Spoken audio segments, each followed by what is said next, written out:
যারা মসজিদে সালাতুল তারাবি আদায় করলেন এই বানিয়াগাতি মসজিদে, সবাইকে আমি ধন্যবাদ মহব্বত জানাই।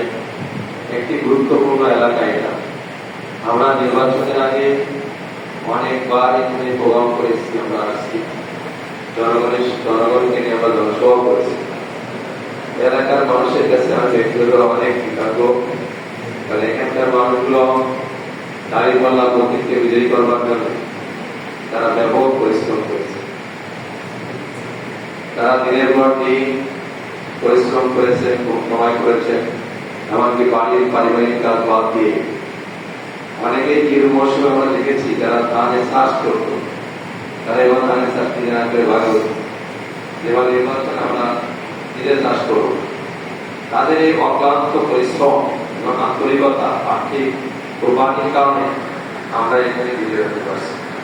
এই জন্য আল্লাহ শুকরিয়া আদায় করি আমরা সবাই মিলে আলহামদুলিল্লাহ। আজকের প্রেক্ষাপটে আমরা যারা এখানে বাস করেছি, আমরা সবাই বলি, আমরা যারা আছি আমাদের সবাইকে ধৈর্য ধারণ করতে হবে, সহনশীল হতে হবে, উদার হতে হবে, মানুষকে ভালোবাসতে হবে, নিজের মন থেকে হিংসা বিদ্বেষ দূর করতে হবে, গর্ব অহংকার দূর করতে হবে, সকল মানুষকে আপন করে নেওয়ার চেষ্টা করতে হবে। মানুষ মানুষের পাশে দাঁড়াবে, মানুষ পাশে দাঁড়িয়ে তার সেবা করবে, এটাই হচ্ছে সব থেকে বড় ইবাদত। আল্লাহ রাব্বুল আলামিন যেটা বলেছেন, কুনতুম খায়রা উম্মাতিন উখরিজাত লিন-নাস, তোমরা শ্রেষ্ঠ জাতি, তোমাদের তৈরি করা হয়েছে গোটা মানব জাতির কল্যাণের জন্য, মানুষের মুক্তির জন্য, মানুষের স্বস্তির জন্য, শান্তির জন্য, মানুষের পাশে থাকার জন্য।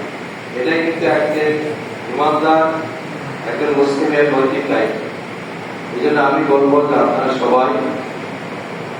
সবাই মানুষের পাশে থাকবো, সাথে থাকবো, মানুষের দুর্দিনের সাথী হবো। আর আমি ব্যক্তিগতভাবে যে ওয়াদা আগেও করেছিলাম, এখন সেটা করছি। রাষ্ট্রপতি গ্রন্থকৃত যে অর্থ ইসলামভিত্তিক আইন আইন সবার মধ্যে বন্টনের জন্য আমরা চেষ্টা করবো।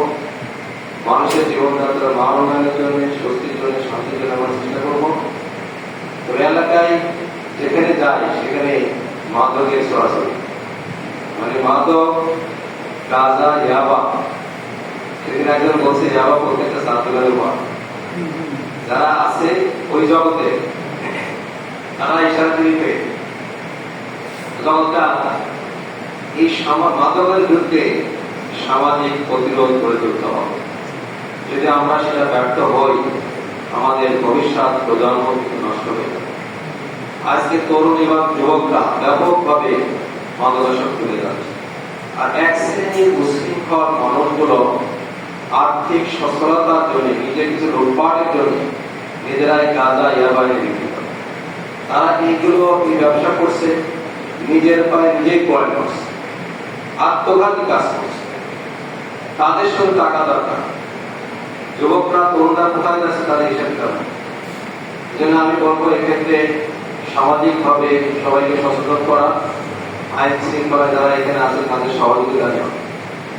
আর আমি ব্যক্তিগতভাবে আগেও যেরকম ছিলাম এখন আছি, সামনে থাকবো, আমাদের পাশে এবং সাথে থাকার চেষ্টা করবো, নেতাই মানুষের পাশে থাকবো। যাক, আপনারা আমার জন্য সবাই দোয়া করবেন যাতে আমি সত্য, সঠিক পথে, ন্যায়ের পথে, ইচ্ছাবের পথে থাকতে পারি। আমাদের দৃঢ় স্বভাব যে আমরা হঠাৎ করে তো এখানে আমরা আসিনি, দীর্ঘ 45 বছর রাজনীতি করার পরে আমরা এখানে আসছি, কারণ আমাদের তো অভিজ্ঞতা আছে। আমরা কঠিন পরীক্ষার মুখোমুখি আমরা হয়েছি, আবারও হতে পারি। সকল চ্যালেঞ্জ মোকাবেলায় সত্য এবং সঠিক পথে থাকতে পারি। আমাদের সবার সহযোগিতা দরকার, আমাদের দোয়া দরকার। যেভাবে নির্বাচনের সময় দোয়া করেছেন, সহায়তা করেছেন, যদি বেঁচে থাকি 5 বছর মতো আমার জন্য দোয়া করবেন, আমার সঠিক পথে থাকতে পারি। সবাইকে ধন্যবাদ। আসসালামু আলাইকুম।